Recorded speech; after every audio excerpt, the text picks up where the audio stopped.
নগর থেকে চাল ডাল সবজি ভিক্ষা করে নিয়ে রন্ধন করবার পর প্রভুকে সেবা দিল। তা সেবা অন্তে প্রভু আমার গোবিন্দ ঘোষকে বলছে, গোবিন্দ তুমি আজকে যে সেবাটা দিলে না, তোমার সেবায় আমি ভীষণ সন্তুষ্ট হয়েছি। তবে জানো সেবা অন্তে কি দিতে হয়? কি গো, সেবার শেষে কি দিতে হয়? মুখ শুদ্ধি দাও দাও দাও। গোবিন্দ সেবা তো দিয়েছো, সেবা অন্তে একটা মুখ শুদ্ধি দাও, একটু মুখে দেই। যা, আমি তো একদম ভুলে গেছি,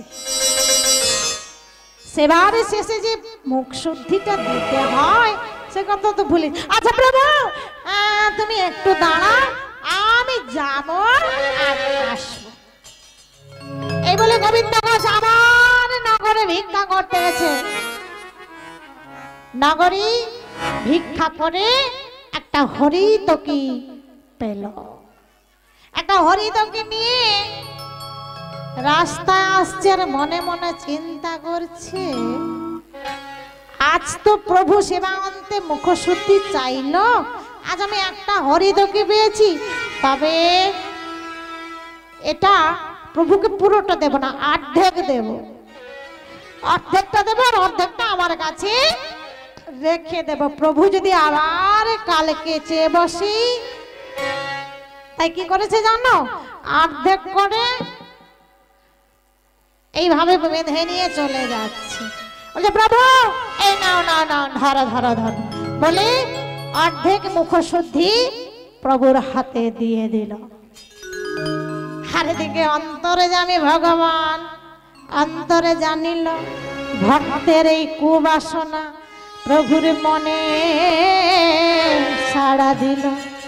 মনে সাড়া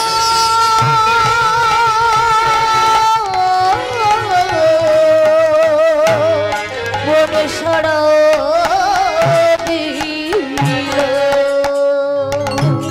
আগেই বলেছিলাম না, তুমি ভাবছো আমায় কেউ দেখে নাই, আমি যা করছি একা করছি, কেউ দেখতে পাচ্ছে না। তুমি কি ভেবেছো? তুমি না দেখতে পেলে আমার স্বয়ং ভগবান অন্তরে যাবে, তিনি অন্তরের মধ্যে বিরাজ করে আছেন আত্মা রূপে, তিনি তো সব জানতে পেরেছেন। তাই বলছে গোবিন্দ সন্ন্যাসীর নহে সঞ্চয় বাসনা। তা তুমি তো সঞ্চয় করে রাখলি, ঠিক আছে আজ আমি তোমায় কিছু বলবো না। এই বলে আবার চলে গেল। কিছুটা পর যাওয়ার পর সেই অগ্রদ্বীপের মাটিতে যখন পুনরায় ঘুরতে ঘুরতে বলছে গোবিন্দ গোবিন্দ আজ আর আমি কোথাও যাবো না, এখানে আছি, তুমি এক কাজ করো, তুমি আজকে আবার সেবার ব্যবস্থা করো। এই বলে পুনরায় সেবার ব্যবস্থা করলো। আর প্রভু সেবা অন্তে আবার বললেন গোবিন্দ গোবিন্দ দাও দাও আমার মুখশুদ্ধিটা দাও। বলে প্রভু মুখশুদ্ধি, এই বলে সঙ্গে সঙ্গে সে আঁচলে এই যে রেখেছিল বলছেন নাও। আচ্ছা গোবিন্দ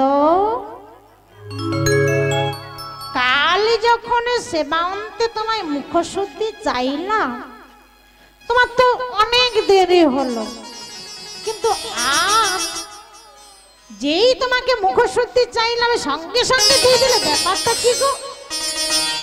প্রভু জানো জানো প্রভু, আমি না কালকে যে হরিতকিটা পেয়েছিলাম সেটাকে অর্ধেক করে রেখেছিলাম, আবার যদি আজকে তুমি চেয়ে বসো তাই তো আমি সঞ্চয় করে রেখে।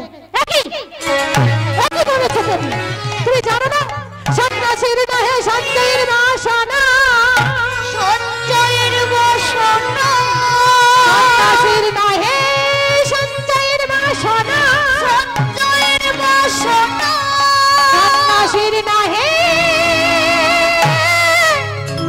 সঞ্চয়ের বাসনা।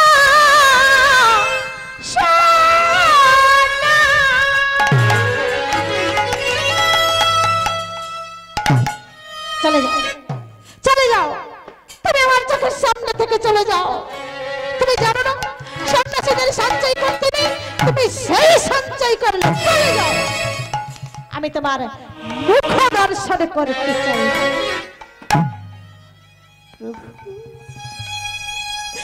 প্রভু, তুমি কি কথা শোনালে প্রভু? তুমি আমার মুখ দেখতে চাও না? না, আমি তোমার মুখ দেখতে চাই।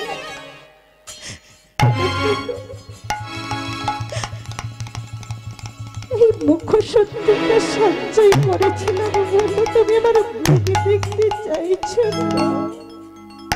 তুমি জানো না সন্ন্যাসীদের কোনো বাসনা, কামনা, কোনো লোভ লালসা থাকতে নাই। তোমায় তো আগেই বলেছিলাম, বলো বলো তোমার কোনো বাসনা আছে কিনা। তুমি তো বলেছিলে যে তোমার কোনো বাসনা নেই, কামনা নেই। প্রভু, আমি যে হরিতকিটা রেখেছিলাম সেটা তো আমার জন্য নয়, সেটা তো তোমার জন্য আমি সঞ্চয় করেছিলাম।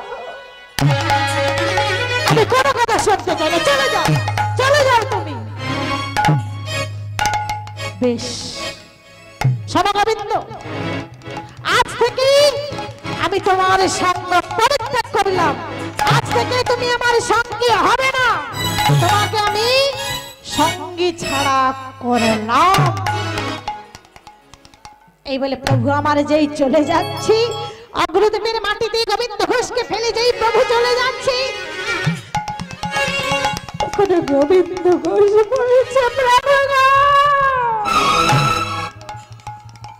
প্রভু, আজ তুমি আমায় ফেলে চলে যাচ্ছ প্রভু। যদি তোমার জন্য, শুধু তোমার জন্য আমি সঞ্চয় করেছিলাম বলে তুমি আমায় এত বড় শাস্তি দিলে। ঠিক আছে, আমি যদি সত্যি তোমায় মনে প্রাণে দিয়ে থাকি, শুনে রাখো, তোমায় এক পক্ষ কালের ভেতরে আমার কাছে ফিরে আসতে হবে, আসতে হবে, আসতে হবে। আজকে গোবিন্দ ঘোষ ধুলায় গড়াগড়ে যাচ্ছে, আরে বলছে, ওই ভগবান, এত বড় তুমি আমায় শাস্তি দিলে প্রভু। ঠিক আছে, আমি দেখব তুমি কি করে আমার ডাকে সাড়া না দিয়ে থাকতে পারো। এই করে কিছুদিন গত হয়ে যায়, 12 দিনের দিনে গোবিন্দ ঘোষ চিন্তা করছে, না না না, আমি আর প্রাণে রাখবো না। আমি গঙ্গা জলে ঝাঁপ দিয়ে প্রাণ বিসর্জন করব। এমন সবে গোবিন্দ ঘোষ কাঁদতে কাঁদতে বলছে, প্রভু আমি কি এমন অপরাধ করেছিলাম বলো না প্রভু। ও ভগবান, কৃপা করো, দয়া করো একবার। প্রভু কৃপা করো,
কৃপা করো তবে দয়া করো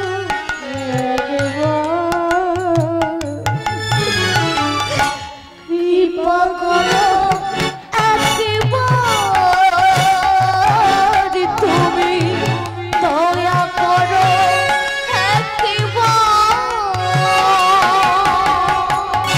যুগে যুগে তুমি এসেছো ধরা ও ধরিতে পৃথিবী তাই তো প্রাণ ডাকে তোমার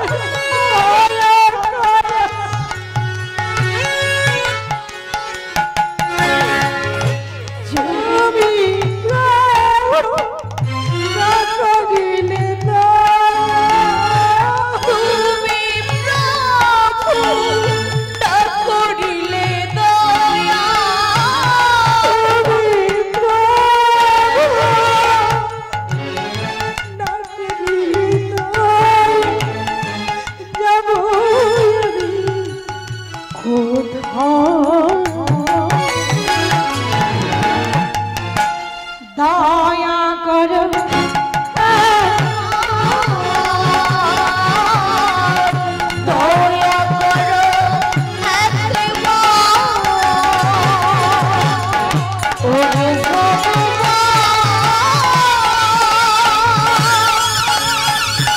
দয়া করো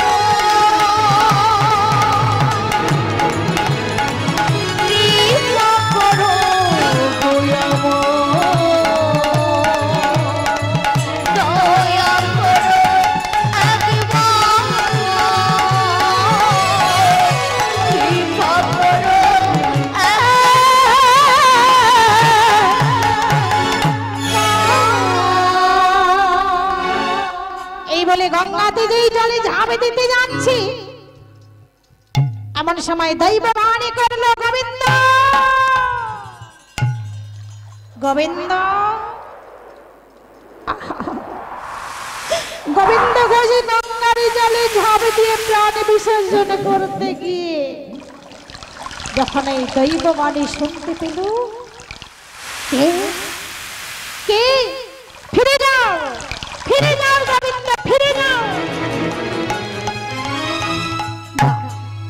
না না না তুমি যখন এলে না প্রভু তুমি যখন এলে না আমি তার প্রাণ বিসর্জন করব না তাই দৈব বাণীকে উপেক্ষা করি পুনরায় যখন ডুবে যাচ্ছি এমন সময় একটি পোড়া কাষ্ঠ এসে বারবার গায়ে আঘাত দিচ্ছে গোবিন্দ ঘোষ চিন্তা করলো যতবার আমি মরতে যাচ্ছি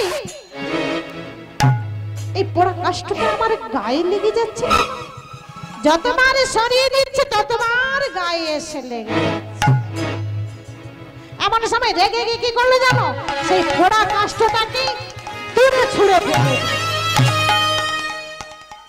পুনরায় দৈব বাণী হলো গোবিন্দ গোবিন্দ ফিরে যাও ফিরে যাও আমি আসছি তুমি ফিরে যাও বাবা এই পোড়া কাষ্ঠটা পোড়া কাষ্ঠ ছিল না গো আমার ভগবানের ভক্তির অন্তরের ব্যথা বুঝতে পেরে কষ্টি পাথরটিকে জলে ভাসিয়ে দিয়েছিল ভক্তকে বারণ করেছিল মরতে দেবে না কারণ ভক্ত যদি না থাকে ভগবানকে কে চিনবে গো আর ভক্ত যদি এইভাবে কষ্ট পেয়ে মারা যায় তাহলে ভগবানকে কেউ আর ভালোবাসবে গো ভক্ত থাকলেই তো ভগবানের মহিমা আমরা বুঝতে পারবো তাই গোবিন্দ ঘোষকে যখন দৈব বাণী করে বললো যে যাও ফিরে যাও আমি আসছি গোবিন্দ ঘোষের আর সেদিন মরা হলো না বাড়ি ফিরে এলো বাড়ি ফিরে এসে 13 দিনের দিনে মরতে গিয়েছিল আর একদিন পার হয়ে গেল 15 দিনের দিনে সকালে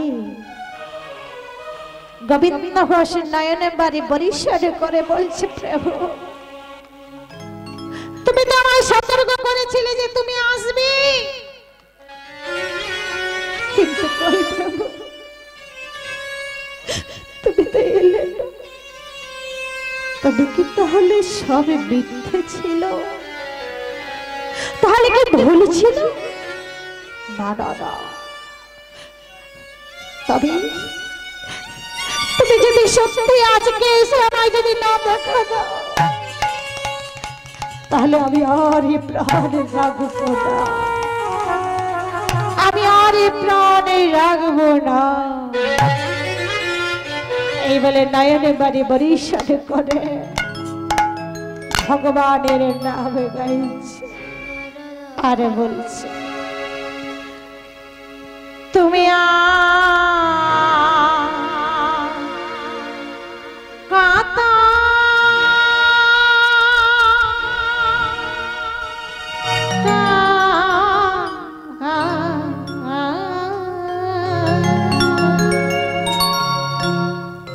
গিরিধারে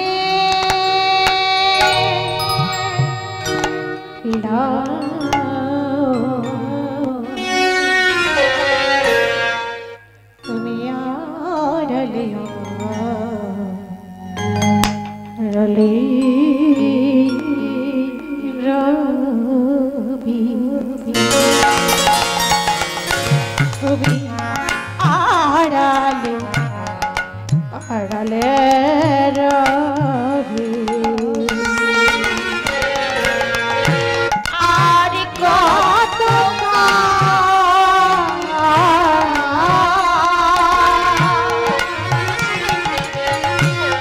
গিরিধারিয়া আড়ালিয়া রবে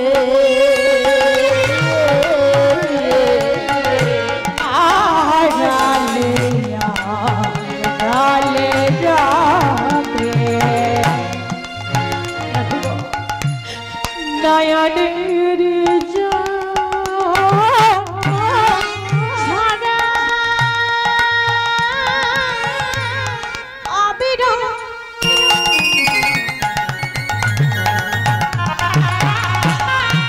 দর্শন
ঠিক এইভাবে নয়ন বাড়ি পরিচ্ছন্ন করে যখন প্রভুকে আকুল সুরে ডাক দিল, অমনি আমার ভগবান গোবিন্দ, ও গোবিন্দ, দরজা খুলে দেখো, আমি এসেছি গো, আমি এসেছি, আমি এসেছি গো, আমি এসেছি। জানো গোবিন্দ, তোমার লাগিয়া আমি এসেছি, এসেছি তোমার লাগিয়া, এসেছি, এসেছি গোলমে, এসেছি তোমার লাগিয়া, এসেছি, এসেছি গো, এসেছি, এসেছি গয়া, এসেছি তোমার লাগিয়া, এসেছি, এসেছি গয়া, এসেছি। গোবিন্দ, আমি তোমার জন্য এসেছি, এমন ভাবে তুমি আমায় ডাকছো, তোমার ডাকে আমি সাড়া না দিয়ে কি থাকতে পারি? ও গোবিন্দ, আমি যে আসবো তুমি জানতে না? প্রভু, সত্যি তুমি এক পক্ষ কলের পর আমার কাছে এলে প্রভু, কিন্তু সেই তো এলে প্রভু, তাহলে আমায় এত কষ্ট কেন দিলে বলো না প্রভু, কেন দিলে?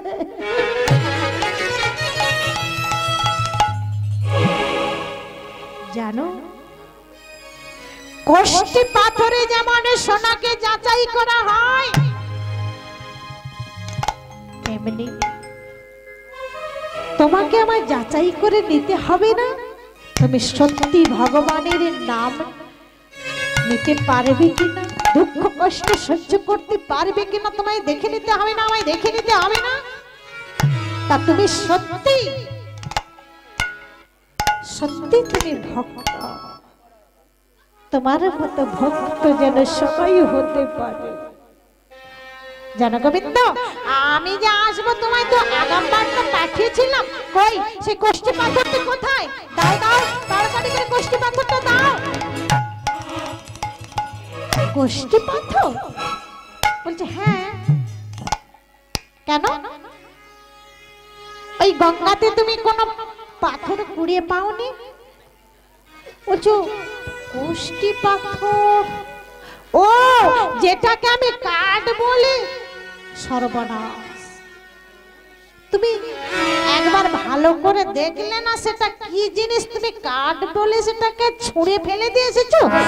বলছে প্রভু, আচ্ছা তুমি একবার একটু এইখানে বসো, আমি যাব আসবো।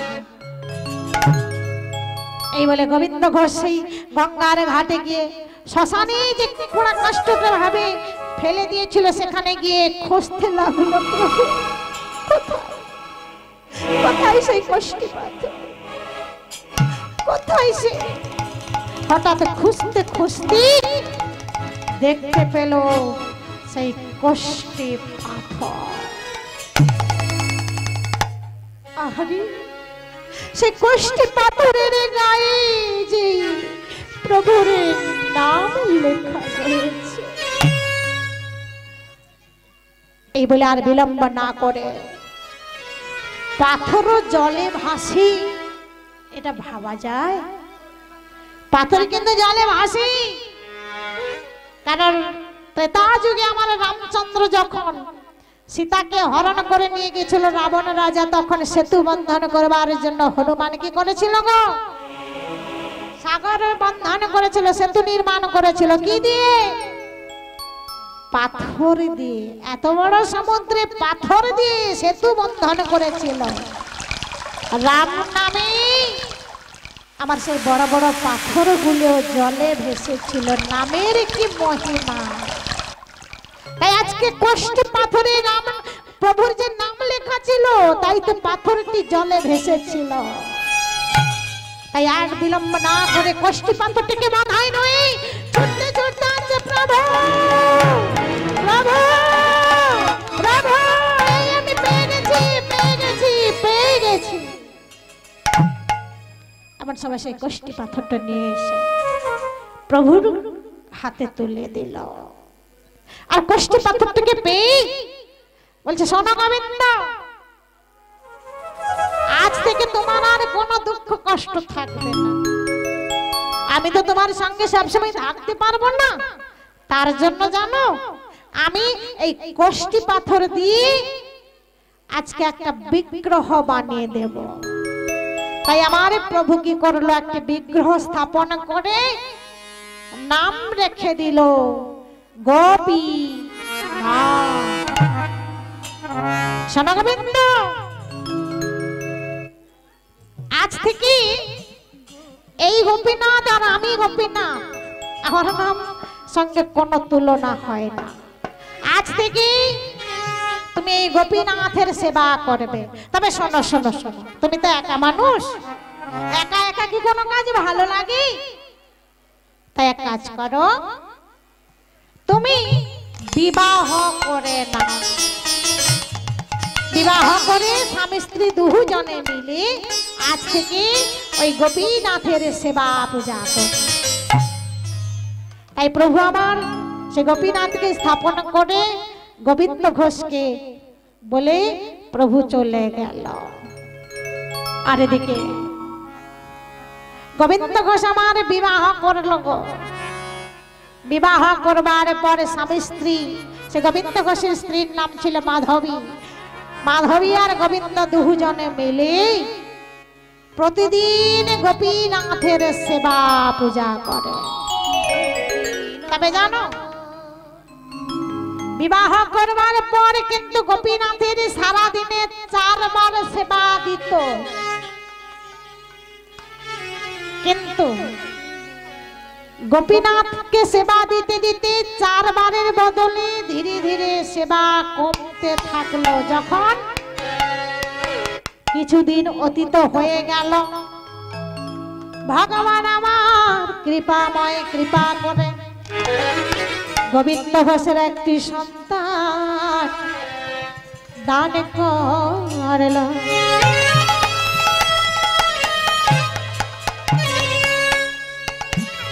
তাই স্ত্রী হলো, স্বামী স্ত্রী দুজনে গোপীনাথের সেবা দিত এবং একদিনে তাদের ঔরসজাত সন্তান হলো, ফুটফুটে সন্তান।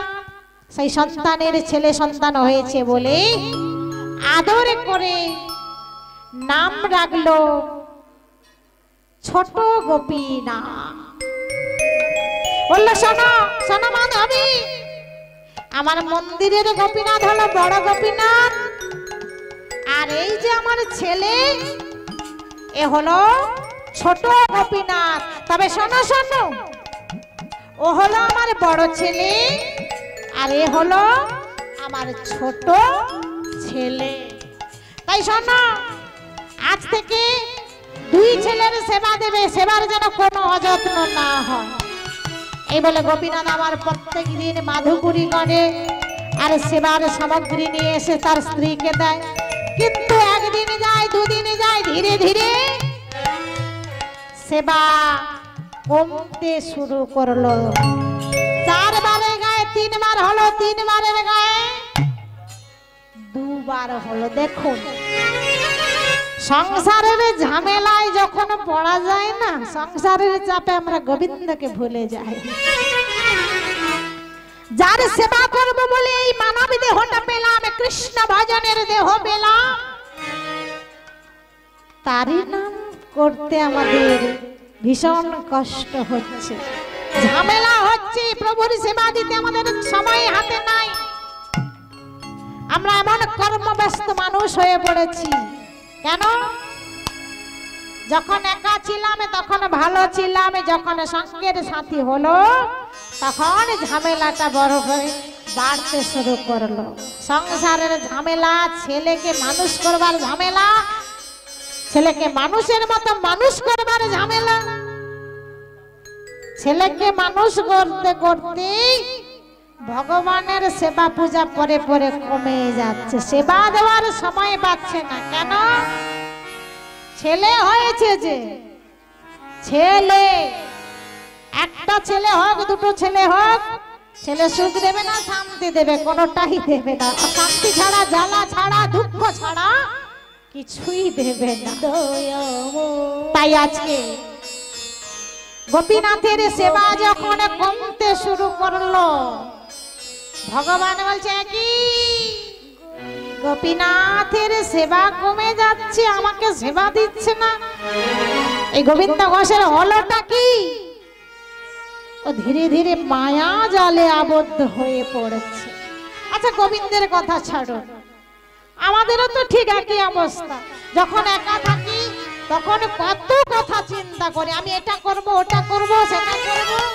ধীরে ধীরে যখন সংসারের মায়া জালে জড়িয়ে যাই, টাকা হয়, পয়সা হয়, গাড়ি হয়, বাড়ি হয়, তখন সব বাড়বে কি পরে পরে অধঃপতনে চলে আসে। দেখুন, যখন আমাদের কাছে কিছু থাকে না, টাকা কম থাকে না, পয়সা থাকে না, তখন ভাবি প্রভু যদি আমার টাকা পয়সা থাকতো না, আমি দেখিয়ে দিতাম কিভাবে ভগবানের সেবা পূজা করতে। বলছে বেশ, তোর কাছে টাকা নেই, আমি টাকা দিলাম। আর টাকাটি পেয়ে কি করছে জানো? টাকা পেয়ে বলছে এত টাকা খরচ করে ফেলবো। না না না, এত টাকা খরচ করলে হবে না, একটু ভবিষ্যতের জন্য সঞ্চয় করে রাখতে হবে। কারণ বুড়ো বয়সে হাত পা চলবে না, তার থেকে আমার কিছু সঞ্চয় থাকলে সেগুলি থেকে বসে বসে খেতে পারবো। তাই এই যে সঞ্চয় করে রেখেছে, বলছি টাকা মাটি, মাটি টাকা, একদিন তোমার ওই মাটি, ওই টাকাটা একদিন মাটির তলায় চলে যায়, যদি না তুমি আমার সেবা পূজা দাও। হরি বল, হরি বল। তাই আজকে ভগবান কি করলো জানো? প্রথমে তার স্ত্রীকে কেড়ে নিল গো। মাত্র 3 দিনের জ্বরে মাধবী দেবী আজকে জ্বরে যখন শুয়ে আছে, তখন গোপীনাথের সেবার জন্য গোবিন্দ ঘোষ বলছে আমার স্ত্রীর তো জ্বর হয়েছে, ও তো সেবা পূজা দিতে পারে না, আমি কোন রকমে তাড়াতাড়ি করে ভিক্ষাটা করে নিয়ে আসি, নিয়ে এসে আমাকে তো সেবাটা দিতে হবে।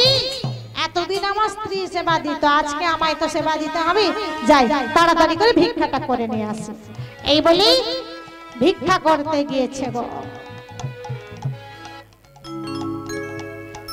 ভিক্ষা করতে গিয়ে ভগবানের নাম গাইছে, আর কি বলছে জানো? ওগো প্রভু, ওগো দয়াল হরে, ওগো কৃপাময়, জানি না কবে তোমার আবার দর্শন পাবো, আমি জানি না, তবে তুমি হলে ভক্তের ভগবান। ভক্ত যদি তোমায় আকুল সুরে ডাকে, তুমি কিন্তু সাড়া না দিয়ে থাকতে পারো না।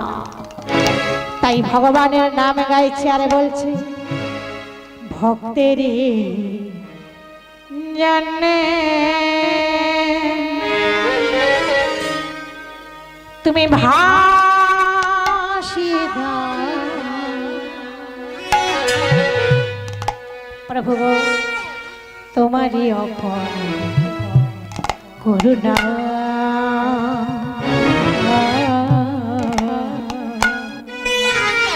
তোমারই অপর করুণা, তোমারই অপর করুণা, ভক্তেরই জন্যে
ভাসিয়ে দাও প্রভু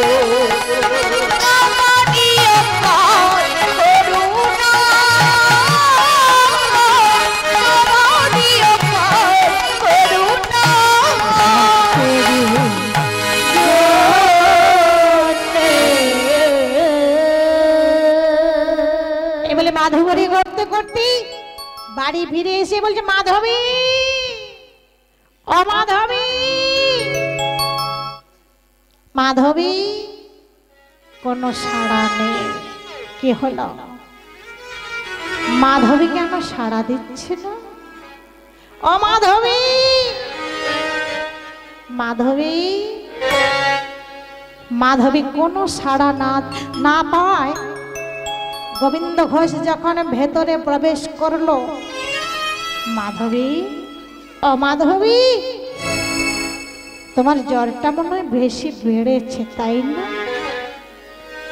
তুমি তাই সাড়া দিতে পারছো না? এই বলে যেই মাধবীর গায়ে হাতটা দিতে গেল, ও মাধবী,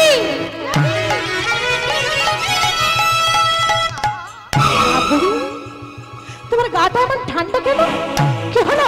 তুমি কথা বলছো না কেন? মাধবী, মাধবী,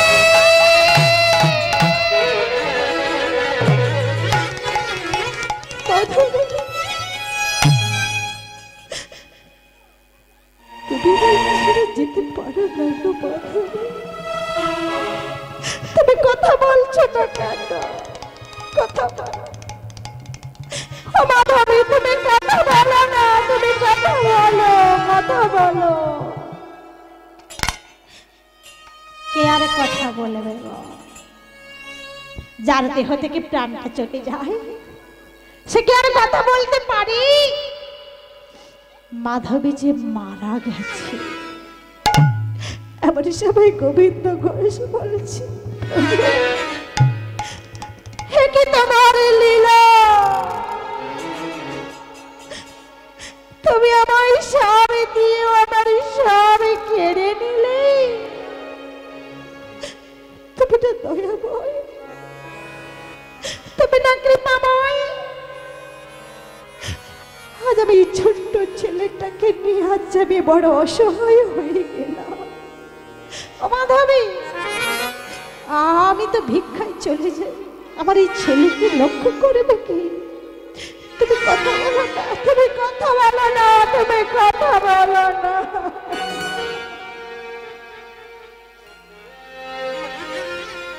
এমন সবাই পাড়া প্রতিবেশীরা বলছে, গোবিন্দ, গোবিন্দ, এইভাবে কান্নাকাটি করো না গো, তোমার স্ত্রী যে মারা গেছে, এইভাবে কান্নাকাটি করো না। তুমি জানো না, তুমি জানো না কেউ যে আপনের নয়।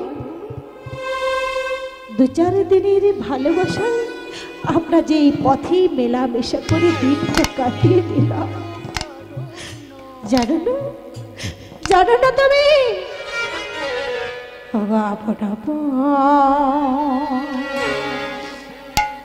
করেছ জানে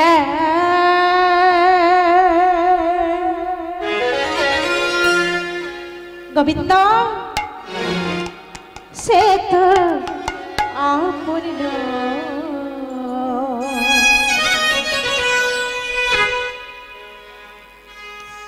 2-4 দিনে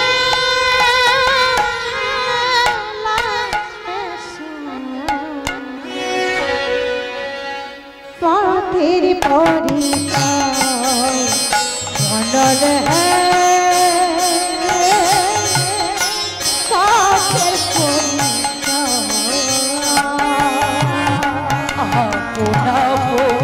করছো যারে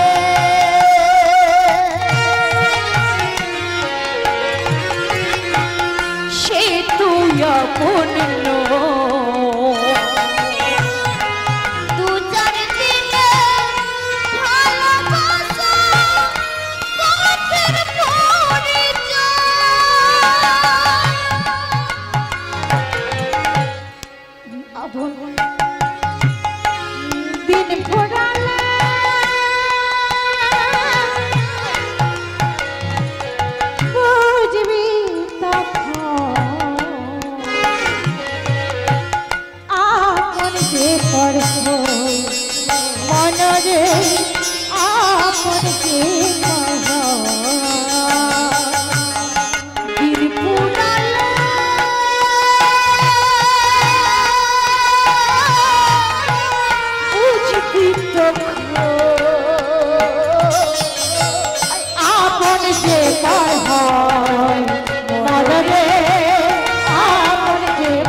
যতই তোমার আপন হোক না কেন, যখন তার দিনটা ফুরিয়ে যাবে, অর্থাৎ যখন তার প্রাণ পাখিটা উড়ে চলে যাবে, তাকে আপন বলে কাছে ধরে রাখতে পারবি? যতই সোনার পালঙ্কে শুয়ে থাকুক না কেন, যতই দাস দাসী সেবা করুক না কেন, কিন্তু দিন ফুরিয়ে গেলে কেউ আর সোনার পালঙ্কে ঘুমোতে দেবে না।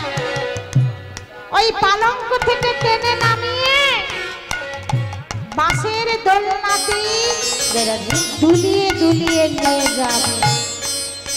তাই বলছি, ভাই বলো বন্ধু বলো,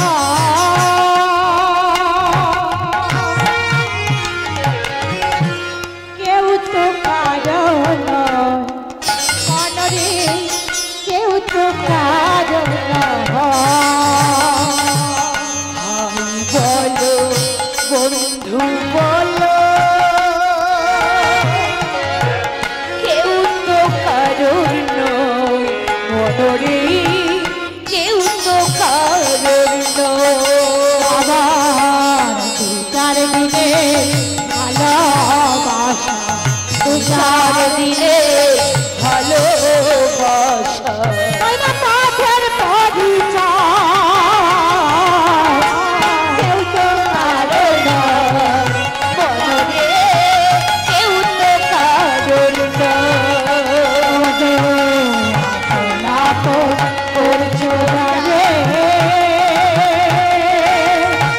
কেউ তো কারণ মনরে, কেউ তো কারণ মনরে।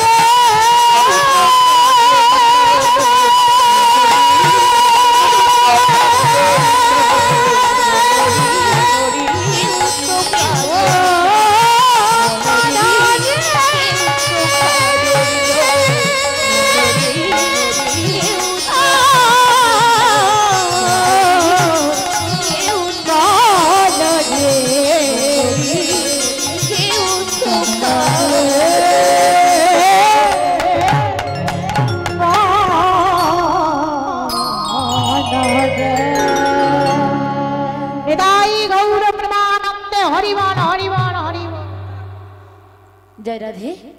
আজকের লীলা কীর্তনে সন্তুষ্ট হয়ে মিলন পাত্র, মিলন বাঁকুড়া, পবিত্র বাঁকুড়া, ইনারা গায়ককে 100 টাকা দিয়ে পুরস্কৃত করছেন। জয় জয় শ্রী গুরু নিতাই গৌর প্রেমানন্দে, হরি হরি বল, হরি বল, হরি বল, হরি বল, হরি বল। যিনি ভারতীয় মুদ্রা দিয়ে সম্মান জানালেন, ওই ছোট 2 শিশু, ওরা যেন কৃষ্ণ চরণে মতি রাখতে পারে, কৃষ্ণ চরণে যেন মতি হয়, এই কামনা ভগবানের কাছে করব। আপনারাও আশীর্বাদ করুন, কৃপা শেষ করুন, যেন ওরা কৃষ্ণ চরণে মতি রেখে ভগবানের নাম গান করতে পারি, এবং আমাকেও আশীর্বাদ করবেন, আমিও যেন কৃষ্ণ চরণে মতি রেখে এইভাবে কৃষ্ণ নামের ভেলায় ভাসিয়ে যেতে পারি। আর ওই সঙ্গে আরেকটি কথা বলবো, আমি এবার মিলনের পথে চলে যাব, কারণ পরবর্তী আমার প্রোগ্রাম রয়েছে বেলদাতি, তাই অনেকটা রাস্তা যেতে হবে, তাই বেশিক্ষণ আর চালাতে পারবো না। এবার আমার মিলনের পথে চলে যেতে হবে, আর তারপরে 2-1টা গান হবে। ওই সঙ্গে আপনারা ভক্তমণ্ডলীরা কেউ চলে যাবেন না, অনেক বাতাসা লুটের ব্যবস্থা রয়েছে, সবাই সেই বাতাসা পড়িয়ে তারপরে যাবেন। নিতাই গৌর প্রেমানন্দে, হরি বল। রাধে রাধে। রিয়া বর্মন এবং কৌশিক বর্মন, ইনারা আইমা বড়বড়িয়া গ্রাম, ইনারা গায়িকাকে 100 টাকা দিয়ে পুরস্কৃত করছেন। নিতাই গৌর প্রেমানন্দে, হরি হরি বল।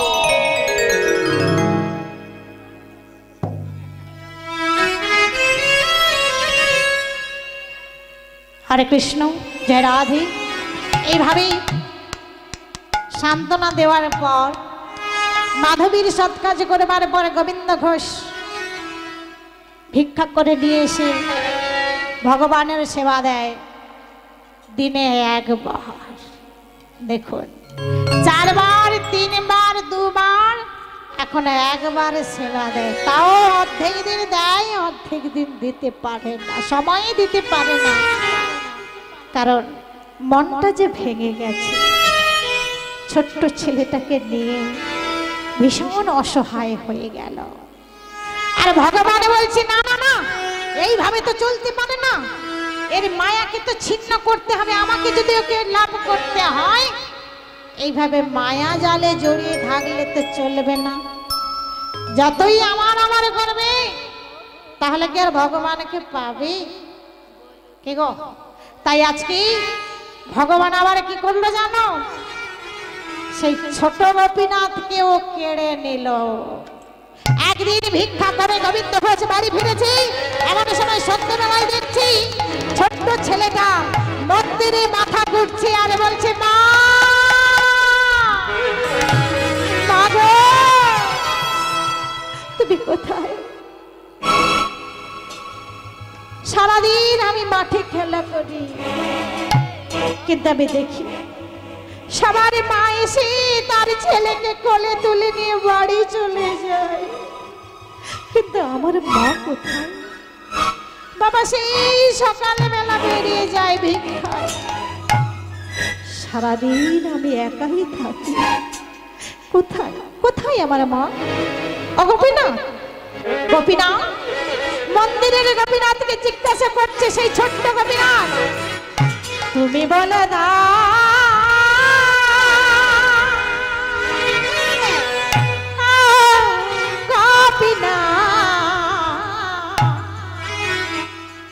বলো কোথায় আমার মা? তুমি বলে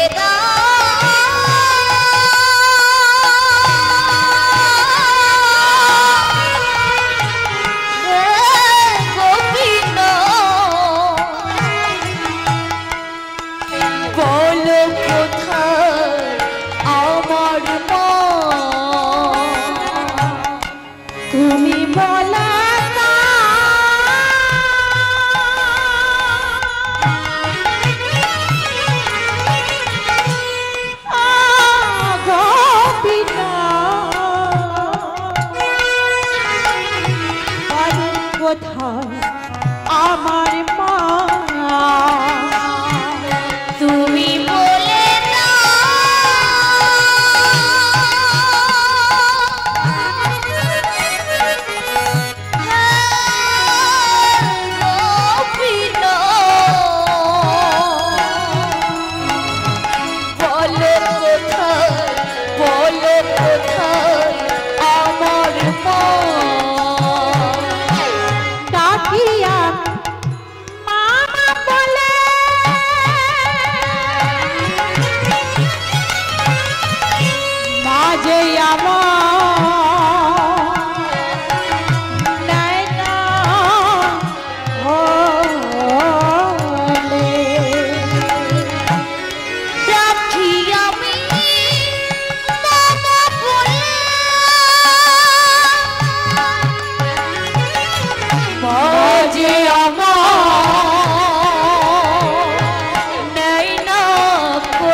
গোপীনাথকে জিজ্ঞাসা করতে করতে বুকতে রুধির ঝরলো, আর সেই রুধির ঝরতে ঝরতে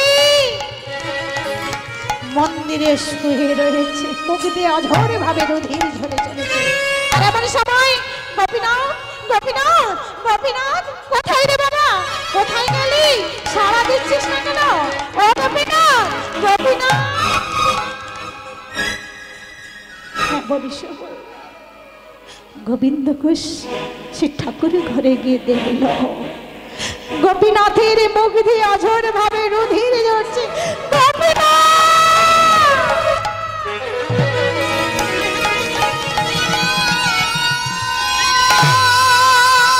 গোপীনাথ ওরে গোপীনাথ,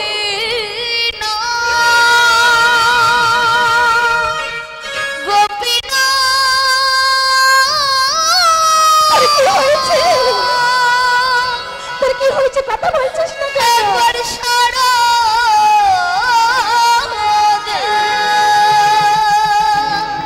গোপীনাথ, গোপীনাথ, তোর কি হয়েছে? তোর এইভাবে মুখে রুটির চড়ছে কেন? কি হয়েছে বল মা? বাবা, বাবা, আমার মা কোথায় বাবা? আমার মা কোথায়? আমি জানি না, আমি জানি না। তুই গোপীনাথকে জিজ্ঞাসা কর, আমি জানি না বাবা। সবাই মা বলি, মা মা বলি কত আদর করি, সবাই ছেলেকে জড়িয়ে ধরে, কিন্তু আমার এমন ভাগ্য আমি যে মাকে হারিয়ে ফেলেছি। গোপীনাথ, গোপীনাথ তুই কাঁদিস না বাবা, আমি তোর তো কাছে আছি, আমি তোর মা, আমি তোর বাবা, আমি তোর কাছে। না না বাবা না, তুমি আমায় এভাবে বলো না। আমি জানি আমার মা আমার কাছ থেকে হারিয়ে গেছে, কোনোদিন আর ফিরে আসবে না। তাই জানো, আমি গোপীনাথকে বলেছি, গোপীনাথ তুমি আমাকে কেড়ে না, তুমি আমার মায়ের কাছে নিয়ে চলো, তুমি আমাকে আমার মায়ের কাছে নিয়ে চলো। এই বলে কাঁদতে কাঁদতে গোপীনাথ প্রাণ ত্যাগ করল। গোপীনাথ, গোপীনাথ, গোপীনাথ, কথা বলছিস না কেন বাবা? কথা বলছিস না কেন? কথা বলছিস না কেন? গোপীনাথ কথা বল, কথা বল, কথা। কে কথা বলবে? গোপীনাথ যে মারা গেছে। না না, এ হতে পারে না।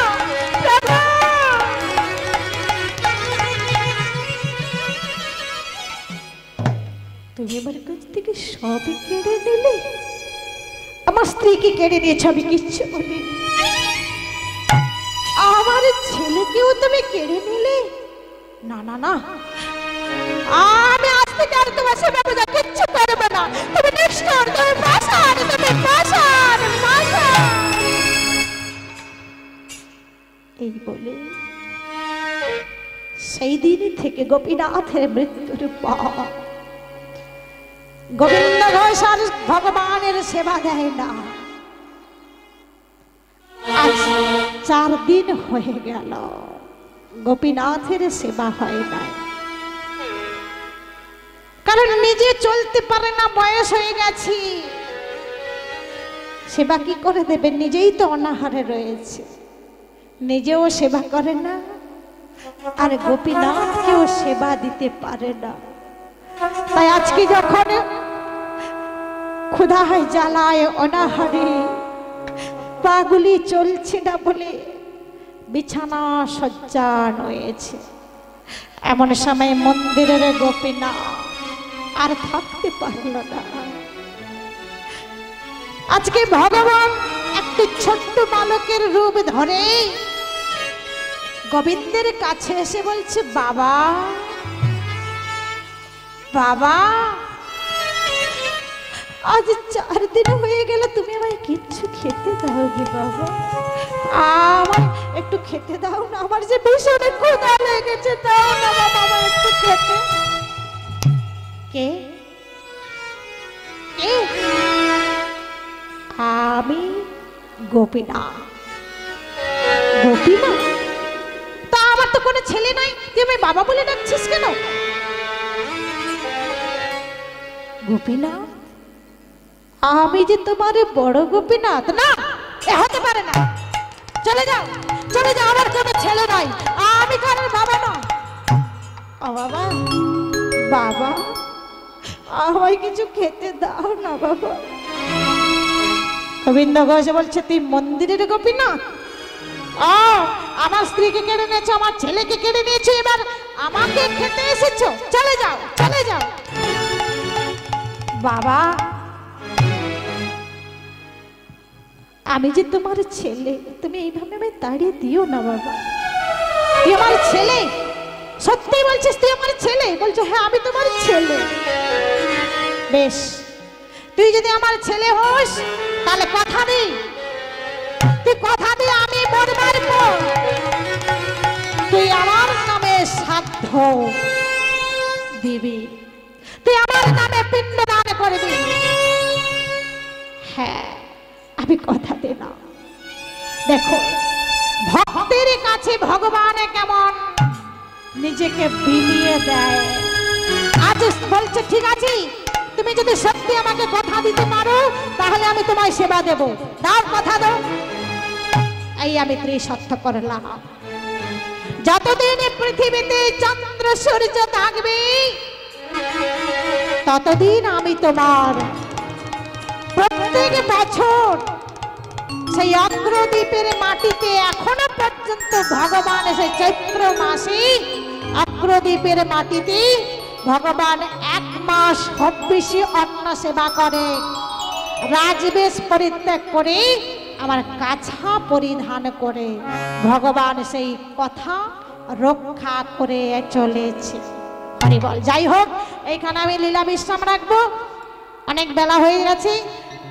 আর আমি তো অনুমতি আগে চেয়ে নিয়েছি যে এবার লীলা বিশ্রাম রাখবো।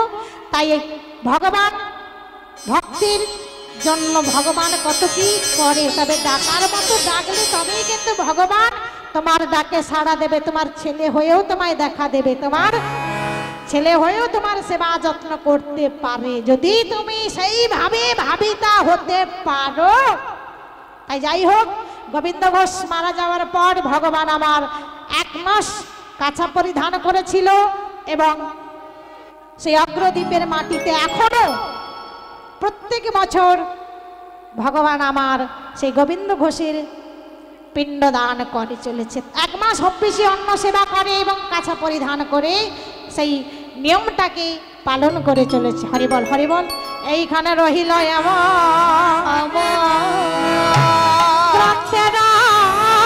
লহরে হরি যে যাহার গুরুপদে মতি রেখে, একবার বলো হরি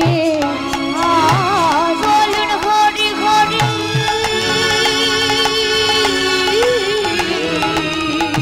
বলুন হরি হরি। সবাই মিলে একটু আমরা যেহেতু গোবিন্দের কাছে এসেছি, মহাপ্রভুর কাছে এসেছি, তাই সবাই মিলে একটু দুবাহু উত্তোলন করে একটু হরি নাম করব।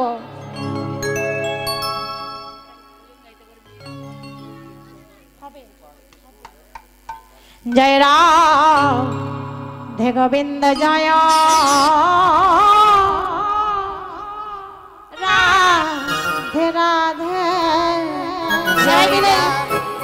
জয় রাধে গোবিন্দ জয় রাধে রাধে জয় রাধা গোবিন্দ জয় রাধে রাধে রাধে গোবিন্দ জয় রাধে রাধে রাধা গোবিন্দ জয় রাধে রাধে জয় রাধে গোবিন্দ জয় রাধে রাধে জয় রাধা গোবিন্দ জয় রাধে রাধে জয় রাধে গোবিন্দ জয় রাধে রাধে জয় রাধে গোবিন্দ জয় রাধে রাধে জয় রে জয় রে জয় জয় বৃন্দাবন জয়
হরি বল।